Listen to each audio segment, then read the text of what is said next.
Hi guys, Jason the Phone Boy here. I wanted to go over 3 items that you can fit in just about any kit. Tin can kit, pocket kit, first aid kit, survival kit, whatever kind of kit that you have. They take up hardly any space and they give you some well-deserved necessities in a survival situation. The first item that we're going to talk about are the matches. Now, 3 items that I have here would be cordage, cutting tool, combustion tool, or fire. Now, book matches are something that a lot of people don't really talk a lot about. They get overlooked a lot. These are a very economical source for fire. They are small. You have 20 matches. You have a striking surface. And they're cheap. You can buy a large box that has 50 of these books of matches for about $2 at any of your big box stores. That's not bad. $2 for 50 of these? Heck yeah, that's a good deal. Now, a lot of people don't like the book matches because, well, it's just a piece of cardboard. They're not waterproof, they're not windproof, they're nothing really fancy. But they're great backup. Now, sure, they're not waterproof, but you can waterproof them very easily. Simply take a small bit of saran wrap, wrap it over on these things, and there you go. You've got waterproof matches. Another thing that a lot of people don't know, it's just not common knowledge, I don't think, or people just haven't tested it enough to prove the theory, but I've tested it more than enough.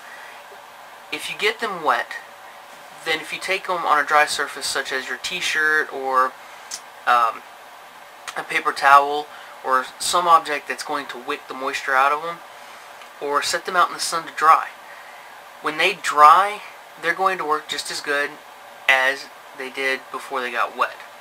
A lot of people say, well, they're wet, they're ruined, we can't use them anymore. No.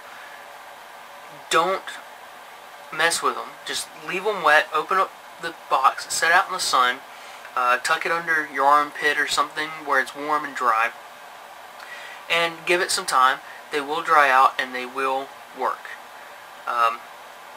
You know, a lot of people don't know this. A lot of people think it's a myth, but you can dry matches and they will work once you've dried them. The issue is a lot of people don't give them a lot of time to dry, so they just assume, well, they're not going to work. But they will. You know, in a last-ditch effort, I may have dunked them in a river or something, and oh man, I really need matches. All right, let's find you know, a dry t-shirt and try drying them off. And if they don't work, you've got 20 tries. Okay, the first 5 are duds because they haven't dried out enough. Maybe your 6th one will be the one to start the fire. Point is, you have 20 chances, and that's not a whole lot of room. It's a great backup for any kind of survival kit, first aid kit, or, well, any kind of kit that you would carry on you as a fire option. And 50 books of these things, that's 1 for every week for you to just stuff them in your pocket.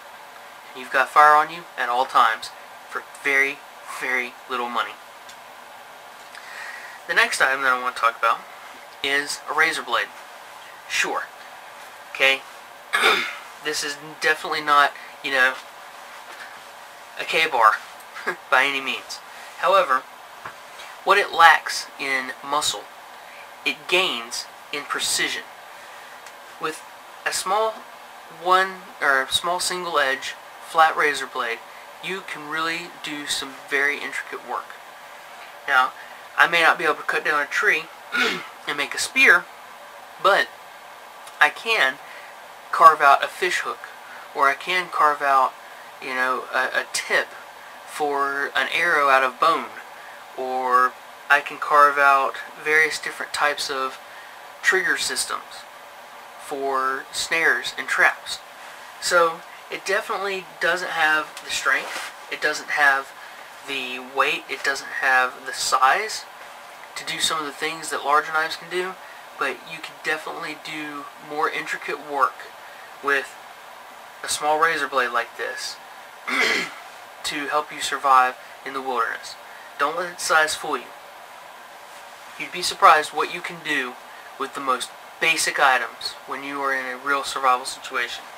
One thing that I like to do with them, because I always carry these things together, simply stuff that razor blade down in the back of your book of matches, and now you have fire and a knife, or fire and a cutting tool, everywhere you go. Two very, very important items that complement each other very well. The third item, this is bank line. And bank line, you can get in a nice big spool like this. What is this? 255 feet of 165 pound, number 18 tarred bank line. This stuff's $3 a roll. So what I've done is I've made a quick release nub out of this bank line. I have made about 20 of these, and I keep them in my stuff drawer, and I use them on a regular basis. You use them and you can roll them back up later when you get home. I put one of these on my keychain. I always carry one of these on my keychain. They come in handy. At the last minute you say, oh man, I really wish I had a piece of rope. I used one tonight actually. We needed a length of rope to do a particular task, and I said, hey, I got 15 feet of this line. I said, hey, let's use it. It's 165 pounds, so it can hold quite a bit of weight. Dave Canterbury shows on his Pathfinder school all the time how versatile bank line can really be. I will show a video in the future of how to wind this line up so that you can make these little keychain deals and carry them with you everywhere that you go, so that you always have a line on you at all times. So these are three small, very basic items. Like I said, don't let it fool you. When you are in a real situation where you need these items, they will go a long way. The sky is the limit. You know, like I always say, you have to think outside of the box in order to stay outside of a box. What that means is, if you just use your head and a little bit of ingenuity, then you're not going to end up in a pine box. So I'm Jason the Phone Boy, and I'm out.